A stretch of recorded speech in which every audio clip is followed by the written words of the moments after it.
Salut à tous, c'est PEA Dividende. On fait juste le point avant de commencer l'analyse graphique des actions que je suis sur le portefeuille. Donc on est toujours avec Total en ligne principale. Je n'ai toujours pas rajouté d'autres lignes depuis ma clôture de Danone. J'avais quoi d'autre? Il y avait Ruby et Orange, etc. On s'était recentré juste sur Total. Là, il va falloir qu'on se redisperse un petit peu pour pouvoir diversifier un petit peu le portefeuille. Pour l'instant, le principal, c'est qu'on soit passé en cash, qu'on ait sécurisé une part des plus-values. Et maintenant, on va aller regarder ce qui se passe au niveau des autres actions, justement, pour pouvoir choisir nos points d'entrée pour du moyen long terme. Donc ça, c'est le tableau de suivi d'actions pour ceux qui viennent d'arriver. Je vous le représente, où on suit les actions Danone, Ruby, Total, Vinci, BNP potentiellement, mais il n'y avait plus de dividendes.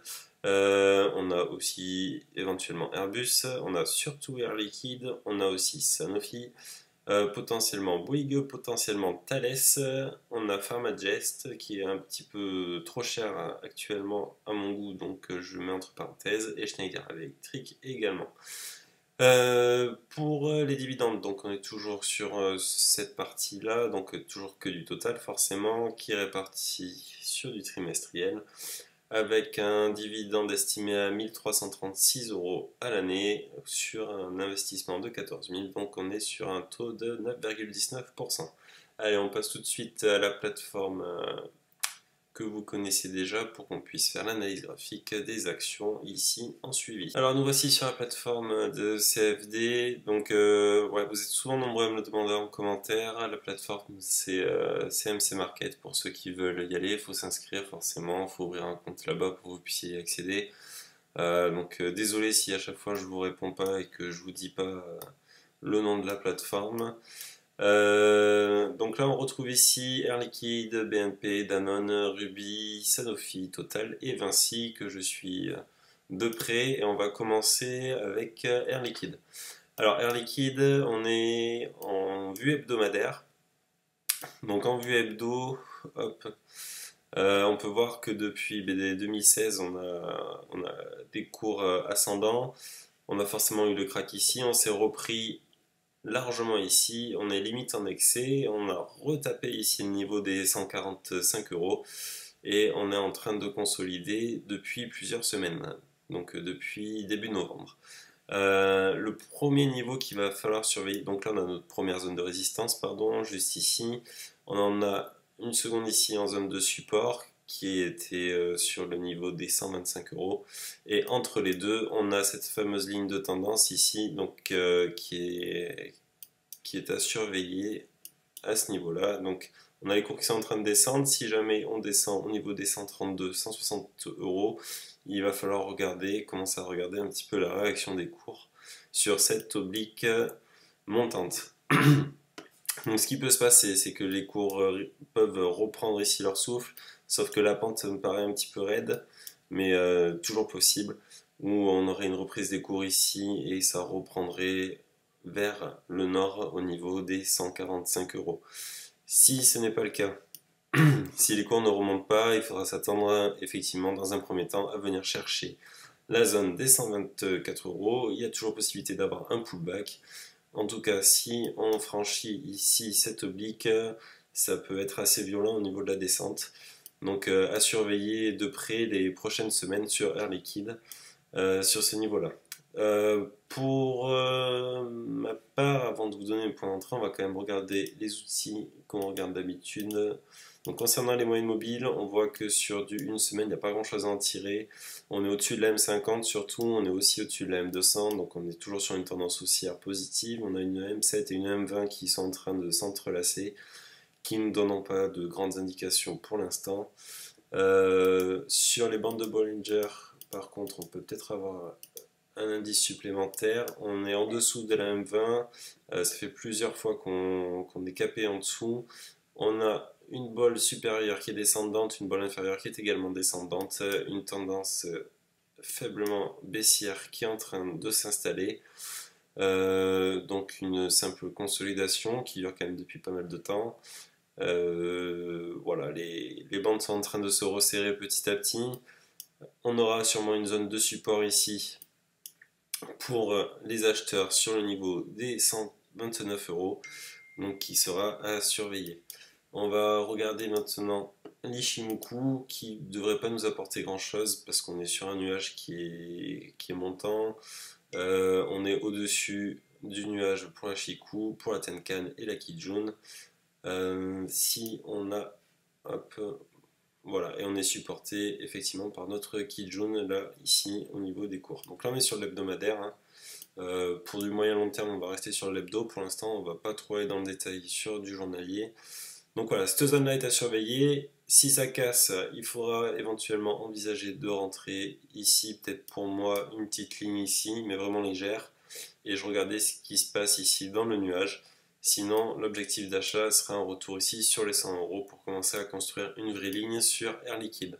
Donc il faudra sûrement attendre un petit trou d'air sur les marchés. Voilà, faut pas chercher à anticiper, il faudra de la patience. Et le jour où vous verrez le cours d'Air Liquide passer à ce niveau-là, je pense qu'il serait intéressant d'aller faire un petit peu son shopping. Euh, pour BNP maintenant. BNP, on a vu qu'il n'y avait pas de, il n'y avait pas de dividendes, mais qu'ils risquaient de les faire revenir assez rapidement, de les réactualiser. Donc là, on va repasser sur de l'hebdomadaire, on va effacer tout ça qui nous brouille. Hop là, donc on avait vu qu'on avait des zones de résistance ici sur les 54 et les 49 euros, qu'on avait franchi ici notre zone de support à 40 euros, qu'on était en train d'osciller gentiment et de vouloir se rapprocher ici des 49 euros, qui était l'objectif à atteindre avant de pouvoir penser à une possible consolidation ou de vouloir vendre l'action. Donc pour l'instant, c'est toujours haussier sur les niveaux qu'on a ici. On reprend nos moyennes mobiles pour nous éclaircir un petit peu la situation. On voit qu'ici on a pour objectif toujours de venir récupérer la M200, qu'on est au-dessus de la M50 qui pourtant elle est toujours descendante. Sinon notre M7 et notre M20 sont bien montantes. On a eu un croisement. Rien n'empêchera les cours de venir chercher ces niveaux-là. On va récupérer nos bandes de Bollinger pour voir où on en est. On a un écartement ici des bols sup et inférieurs.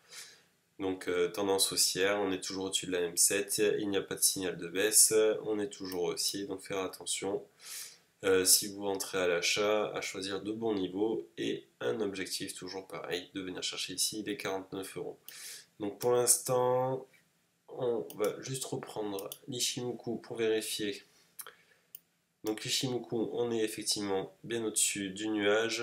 On a notre Shiku par contre qui va bientôt essayer de passer le nuage. Donc il faut faire attention, ce sera une zone de turbulence ici. On a un twist haussier qui s'affiche juste là. Donc tendance haussière pour l'instant sur notre Ishimoku. Hop, on va regarder si nos indicateurs sont du même avis. Nos indicateurs comme le MACD qui lui est haussier.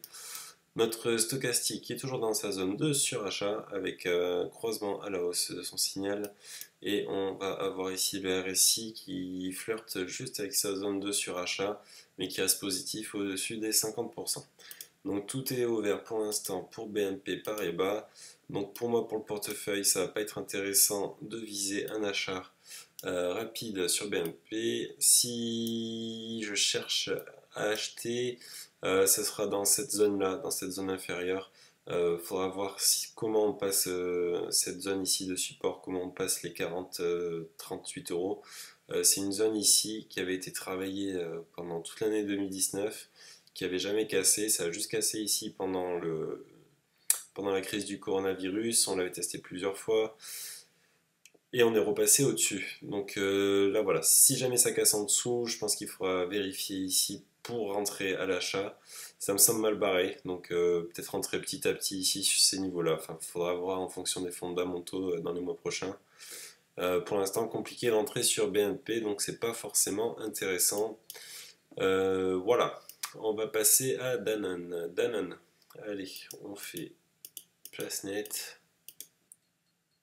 Alors Danone sur de l'hebdomadaire, on avait vu ici qu'on était donc depuis 2009, voilà, que les cours étaient soutenus par cette oblique là, qu'on l'avait cassé.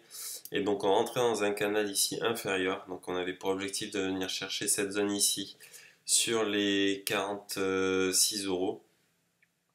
Donc voilà, qui était l'équivalent en fait de l'écart qu'on avait entre l'oblique et les points hauts en fait de ce canal, que j'ai pas dessiné entièrement.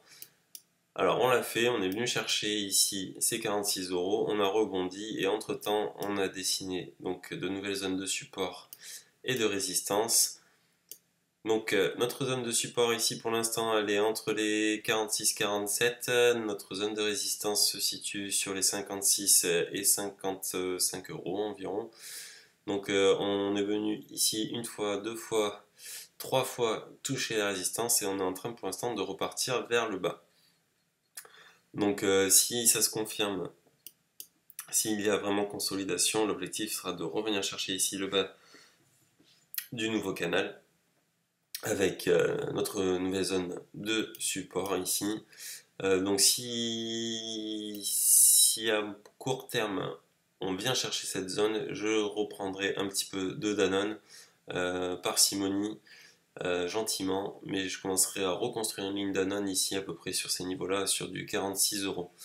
On va quand même chercher confirmation comme les autres avec les moyennes mobiles. Moyenne mobile qui nous dit qu'on est donc avec une M200 qui est descendante, donc une tendance de fond long terme qui est descendante pour Danone, une M50 qui est également totalement baissière, une M20 qui elle est baissière aussi, et notre M7 qui cherche à recoller gentiment avec la M20, et pour l'instant on n'a pas eu ce croisement ici à la hausse, donc il n'y a pas de retournement pour l'instant de tendance sur Danone. Donc tout est possible pour revenir chercher cette zone là. Donc attention si vous voulez repasser à la hausse sur l'action. On va venir chercher ici nos bandes de Bollinger pour chercher encore d'autres confirmations. On a une bolle inférieure qui est descendante, une bolle inférieure qui est plate. Elle, on est en dessous de notre M20 comme on l'a vu, on n'est pas repassé au-dessus. On va osciller dans cette zone là. Pour l'instant, il n'y a pas d'explosion de cours ni à la hausse ni à la baisse. Donc tant qu'on ne franchit pas ici les 56 euros, on n'ira pas chercher la zone des 65-68 euros. Donc pour l'instant on est capé ici, on est bloqué. On peut envisager de venir acheter l'action juste ici. Pour l'instant c'est neutre, il ne faut pas s'engager dessus, je pense pour ma part. Ce n'est pas intéressant de rentrer sur du Danone. Au niveau de l'Ichimoku, on est en plus dans une tendance baissière, comme on le voit là sur les nuages. Donc là, on est toujours sur une vue hebdomadaire. Je vais résumer, voilà. Où on a un nuage qui est baissier. On a notre Shikou ici, qui est en dessous de la Tenkan et de la Kijun, qui sont elles-mêmes descendantes et baissières, qui s'aplatissent même et qui restent neutres sur ce niveau-là. Donc toujours pareil, on va repasser maintenant à nos indicateurs. Le MACD qui nous dit qu'on serait plutôt sur un petit retournement haussier, mais pour l'instant il faudrait s'affranchir en fait du franchissement de la ligne des zéros pour repasser haussier. On va voir ce que nous donne le stochastique qui a passé son signal lui par contre et qui est en train de reviser un retour vers la zone de surachat. Et enfin on va regarder notre RSI qui devrait être à peu près équivalent au stochastique. Et non, le RSI, lui, est toujours bloqué sous sa zone de 50. Donc attention, méfiance, c'est neutre sur Danone. Et en plus, on est sous résistance. On a vu qu'on est quand même avec les moyennes mobiles sur une tendance de fond qui est baissière. Donc attention, n'achetez pas du Danone comme ça les yeux fermés. Attendez une confirmation si on passe au-dessus des 56 euros avec un peu de soutien. Et il faudra repasser à l'achat à ce moment-là. Pour l'instant, c'est trop dangereux. Je n'achèterai pas maintenant. Je répète, moi j'achèterai ici à peu près sur les 46 euros. On passe maintenant sur du rubis. Rubis, voilà, faut faire un peu de ménage. On va faire du ménage tout de suite et on va passer en hebdomadaire. Alors rubis. Alors rubis, ça a été compliqué là sur la fin d'année. Donc on le voit, rubis ici, on était rentré donc dans le dur. Sur le mois de septembre où on a été venu chercher ici les 27-28 euros, donc c'était une excellente opportunité pour les acheteurs de long terme Il fallait la saisir. Moi, j'avais délesté une partie parce que j'avais décidé de passer sur Total qui avait un profil haussier plus important sur ce moment-là. Et puis finalement, je suis resté sur Total. Je le regrette pas. J'aurais bien aimé pouvoir être diversifié un petit peu plus en ayant du Ruby et du Total. Bon, pour l'instant, je suis all-in sur Total. Donc Ruby, lui, est bien remonté. On est toujours dans cet entre-deux là, où on va sûrement venir rechercher ici les 47 euros, qui sera notre zone de résistance. On va regarder maintenant avec les moyennes mobiles si on aura des zones de résistance supplémentaires. Donc là, on est en train de passer, on a clôturé juste au-dessus de la M50. On a revenu ici prendre appui sur la M50 qui était pourtant descendante et les cours pour l'instant sont en train de se maintenir au-dessus. Donc s'il y a une confirmation haussière, vous pouvez être certain qu'il va y avoir un petit rebond technique, sûrement accompagné d'un retour ici sur cette zone-là.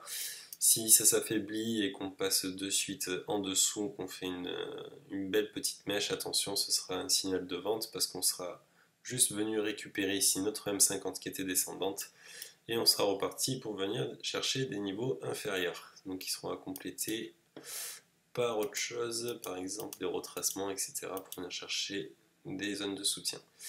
On va regarder les bandes de Bollinger, on s'aperçoit qu'on est sur les proche des bols supérieurs, donc tendance haussière forcément, mais on n'a pas eu de contact encore. On n'a pas eu encore de contact ici avec la bolle supérieure et ça peut être un signal de faiblesse. C'est-à-dire que si jamais les cours se retournent à la baisse sans avoir touché ici, on peut effectivement confirmer le fait qu'on était juste venu rechercher la M50 avant de repartir plus bas. Donc oui, attention, en ce moment on est sur une zone un petit peu dangereuse, sur un entre-deux. Il faudra le surveiller. Il faudra le surveiller dans la semaine qui suit. Et on va regarder avec, hop là, on va ressortir M50. Donc on a eu notre croisement ici, M7, M20. On est quand même au-dessus des cours. La M20 est en train de se retourner gentiment, pourtant elle est plate. Donc le retour peut toujours se confirmer ici pour venir chercher la M20, un peu de soutien et repartir plus haut. Voilà, donc pour ma part, si on va quand même regarder les indicateurs avant ici, les stochastiques, le MACD. Donc le MACD qui est haussier. Excusez-moi, j'ai un chat dans la gorge depuis tout à l'heure. Donc le MACD qui est haussier, qui est en train de venir chercher ici le croisement avec les zéros, l'histogrammes qui est haussier également. On a ici notre stochastique qui était dans sa zone de surachat depuis quelques semaines et là attention, on a peut-être un croisement sur le signal qui va se faire, donc peut-être un retournement. Il faudra attendre confirmation et voir si on sort ici de la zone de surachat. Si c'est le cas, il va falloir passer à la vente peut-être ou juste sur une consolidation sur Ruby. Ici avec le RSI, on est toujours en dessous de la zone de surachat, on n'est pas rentré dedans. Pourtant on est au-dessus de nos signaux, donc c'est quand même tendance haussière. Il y a juste le stochastique qui est en train de nous faire un petit peu peur avec son croisement qui va être à surveiller. Pour ma part, alors sur cette action-là, sur Ruby, j'aurais aimé rentrer ici. Je pense qu'on ne reviendra pas chercher ces cours-là avant un petit moment, sauf mini crack sur les marchés. Je pense que venir chercher ici la M20 avec les cours, si on revient chercher la M20, à partir du moment où on viendra prendre appui sur la M20, je pense que je recommencerai à construire une petite ligne sur Ruby et j'accompagnerai la tendance haussière de l'action. Voilà, donc ce sera sûrement un achat vers les 36-37 euros et encore il sera gentil. J'y mettrai pas trop de billes pour l'instant sur Ruby. On va passer sur Sanofi.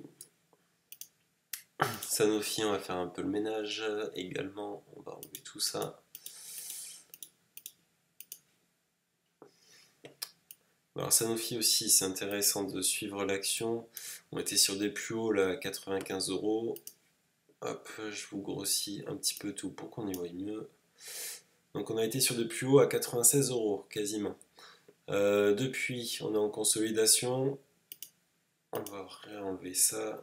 On va réenlever notre... Hop. Donc voilà, sur d'une semaine, ce que ça nous donne, si on dézoome un petit peu, donc on a cette oblique là sur laquelle on prend appui depuis 4 prises.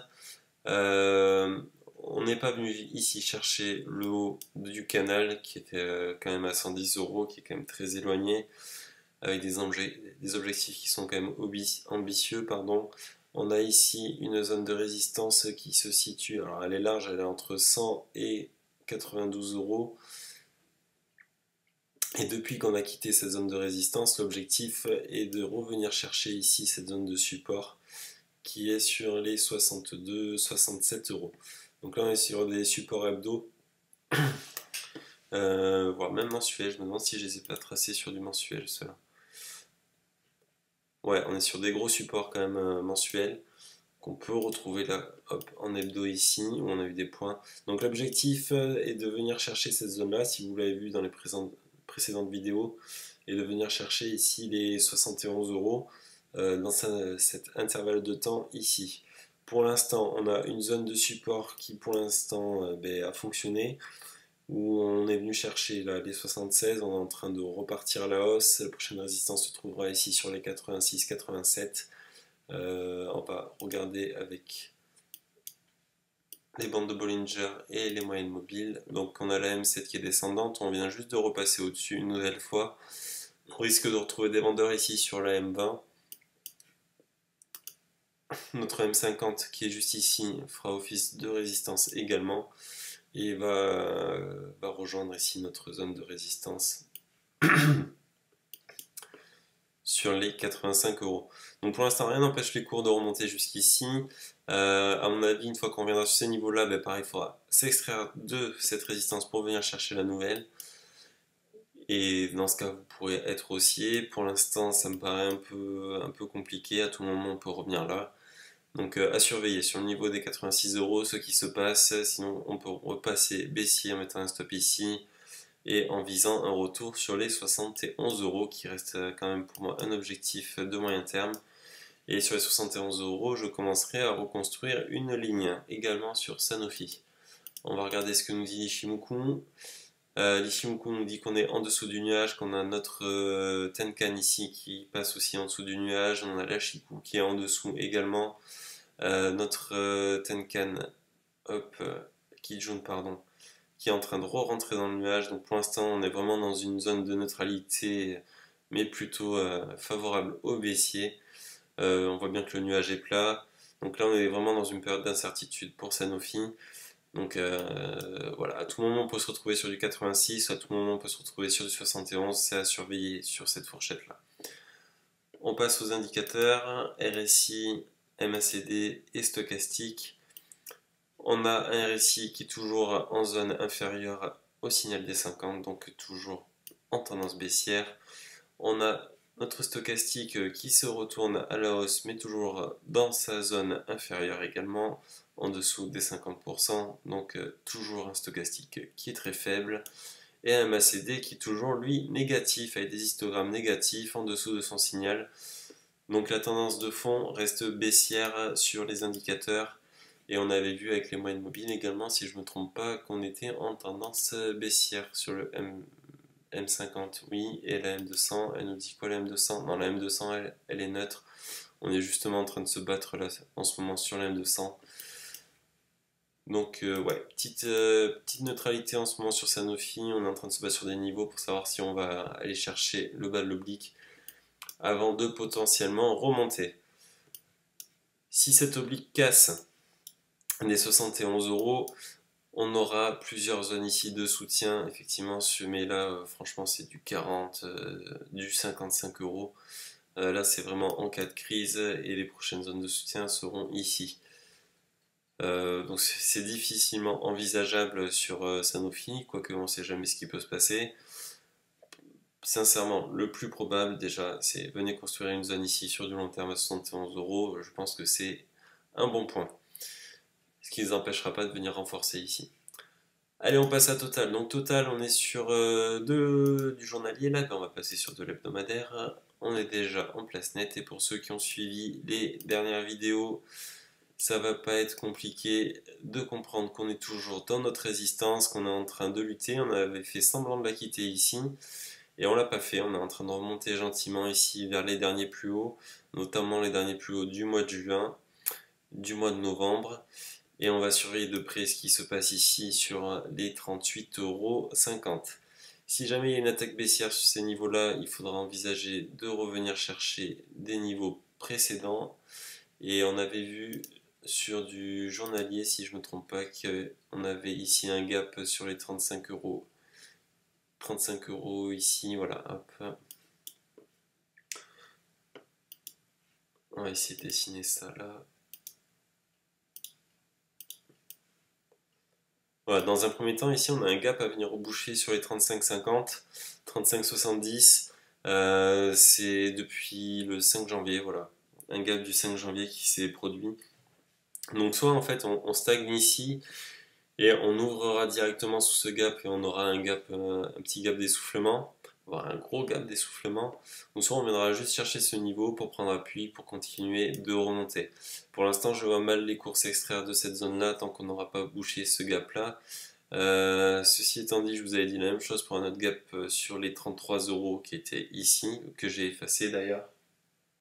Donc pour en revenir à notre vue hebdo, hop. Voilà, donc si jamais on baisse, il faudra surveiller ici ce qui se passe sur ce gap là, donc si c'est un gap d'essoufflement ou si on vient juste le reboucher pour ensuite venir chercher donc d'autres niveaux sur la partie supérieure. Donc prochain niveau, ici on a le dernier qui était sur les 51 €, qui était les derniers plus hauts avant le coronavirus. Donc déjà le premier objectif sera de venir chercher ici les 50 €. Ça devra être accompagné par une augmentation des cours du pétrole forcément, mais aussi par les fondamentaux de Total qui continuent d'être quand même bien positionnés. Donc voilà, il faudra suivre les fondamentaux et voir ce que peut faire le retournement ici de Total en s'affranchissant dans un premier temps des 38,50 €.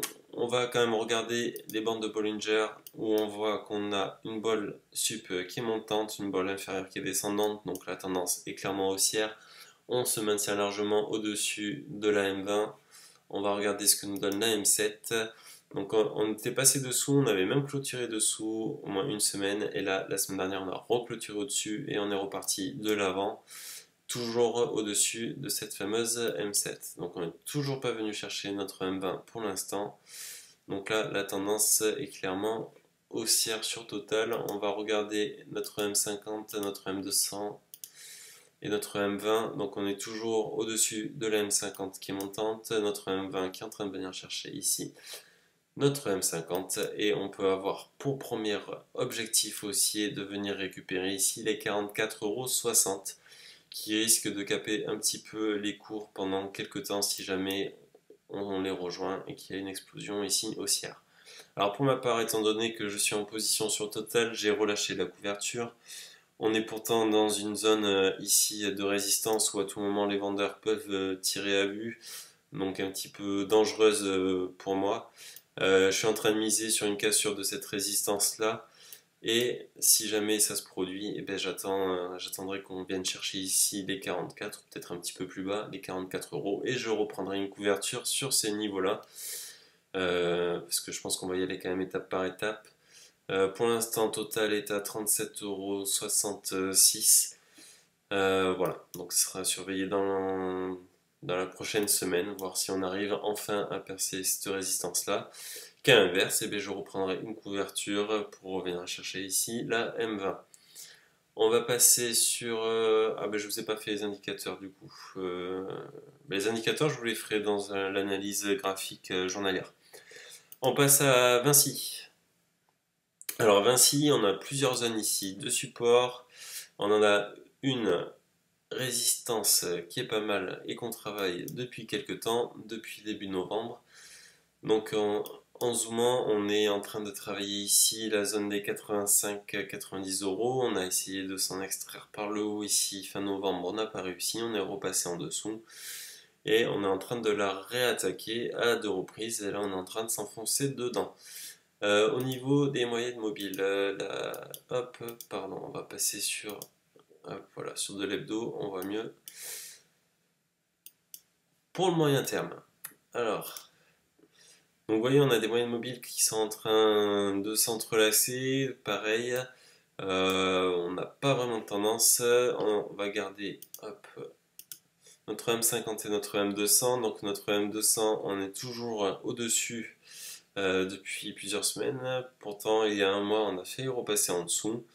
On est toujours au-dessus de notre M50 qui elle est descendante et a croisé à la baisse la M200, donc ça c'est pas forcément un bon signal. Car si on regarde la M50 a toujours été au-dessus de la M200 sur Vinci depuis plusieurs années quand même. Donc là on vient d'avoir un croisement ici. Donc ça peut être un signe fort de vente, pourtant ça n'a pas été accompagné des cours, on est en train d'hésiter. Donc voilà, va falloir suivre ce qui se passe là sur cette zone de résistance. Il n'est pas improbable qu'on vienne chercher ici des 90 euros puis qu'on se fasse vendre avec plein de vendeurs ici qui seront en embuscade sur les 90, donc ça va être à surveiller. Sinon, pour l'instant, on est en train d'osciller entre les 70 et les 90 euros depuis le début d'année. Donc on va regarder maintenant les bandes de Bollinger qui nous disent qu'on a une bolle sup qui est en train de monter et une bolle inférieure qui est plate, plutôt descendante également. On se maintient au-dessus de la M20, on est venu la chercher, on est en train de rebondir. Et la M7, elle également, c'était un petit peu affaibli, mais on clôture quand même au-dessus. Donc ce sont des signaux quand même plutôt positifs pour l'action, du moins pour l'instant à court terme. Voilà, donc on va regarder ce que nous donne l'Ishimoku. L'Ishimoku est plat, totalement neutre, avec notre Shiku ici qui est en dessous du nuage. Notre Tenkan et Kijun qui sont neutres. Bon, sincèrement, c'est à plat total sur Vinci. Il n'y a pas vraiment de tendance claire sur de l'hebdo. Toujours bloqué dans cette résistance-là. Et on va regarder nos indicateurs long terme pour voir si on peut trouver plus d'informations. Donc on a notre MACD ici qui est haussier, on est au-dessus de 0 même avec les histogrammes haussiers. On a notre stochastique qui est en dessous de sa zone de surachat, d'ailleurs on est sorti de la zone de surachat, qui est sorti en même temps que notre M50, comme on l'a vu tout à l'heure, est passé en dessous de la M200, donc attention à ce signal-là. Et ici, on a notre RSI qui est toujours au-dessus des 50%, donc qui est toujours plutôt favorable au haussier, mais on n'est toujours pas venu ici chercher la zone de surachat. Donc des signaux qui sont positifs quand même, mis à part le stochastique, qui nous a peut-être donné ici un signal de vente. Donc voilà, attention sur Vinci. Pour ma part, si je cherche à rentrer sur l'action, alors il y a un moment dans l'année où j'ai voulu rentrer, on était ici sur les niveaux, sur ces niveaux-là, sur les 65. Pareil, je l'ai pas fait parce que j'étais sur Total. Donc voilà, si jamais on arrive à revenir sur ces niveaux-là, je reprendrai une position ici sur les 70 euros. Une petite position gentille, sinon je renforcerai qu'à partir du moment où on viendra chercher ici les 58 euros sur cette dernière zone, ce dernier point bas qui correspondait à une zone de support ici. Sincèrement, les 58 euros sur Vinci ne seront pas forcément difficiles à venir chercher, surtout en cas de mauvaise nouvelle. Donc voilà, zone à privilégier, d'abord les 70 euros, le niveau 70 et celui des 60. Donc voilà, on a fait le tour des actions pour l'instant que je suis pour le portefeuille. Vite fait en récapitulatif, on avait dit que je rentrerai ici sur du air liquide, donc premier niveau sur les 120, sinon en cas de trou d'air sur les 100 euros. BNP, on ne rentrerait pas dessus. Sur Danone, on attendrait un retour ici sur les 46 euros. Ensuite, Ruby, on attendrait un retour sur la M20 sur les 35-36 euros. Ensuite, Sanofi, on attend un retour sur les 71 euros pour construire une ligne. Total, pardon. Total, c'est à surveiller parce que ça peut être explosif aussi bien à la hausse qu'un petit retour violent ici sur les 32-33 euros qui était mon premier objectif. Pourtant, on a cette bougie là qui est très intéressante et qui est haussière et qui est en train de nous dire qu'on va manger carrément la résistance. Donc c'est pour moi là c'est à surveiller. Je laisse courir, on verra si je me trompe. Et tant pis, j'essaierai juste de limiter la casse si on sort en espérant pas sortir trop violemment. Ensuite sur Vinci, Vinci pour moi ce n'est pas à acheter, on peut toujours osciller au-dessus des 90 euros, ça ne me dérangera pas. Mon seul point d'entrée sur Vinci se fera à partir de 70 euros, je commencerai à trouver l'action intéressante sur des prix, alors graphiquement après fondamentalement faudra peut-être chercher d'autres niveaux, mais graphiquement 70 euros me paraît pas mal et 60 euros me paraissent un excellent point d'entrée pour Vinci. Alors, on se retrouve pour l'analyse graphique de Total en journalier. Vous pourrez faire un suivi de portefeuille également avec moi dans pas longtemps. On est bientôt à la mi du mois de janvier.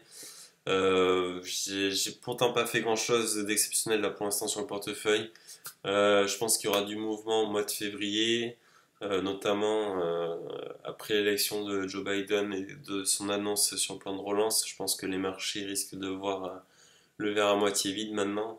Donc il risque d'y avoir de l'action.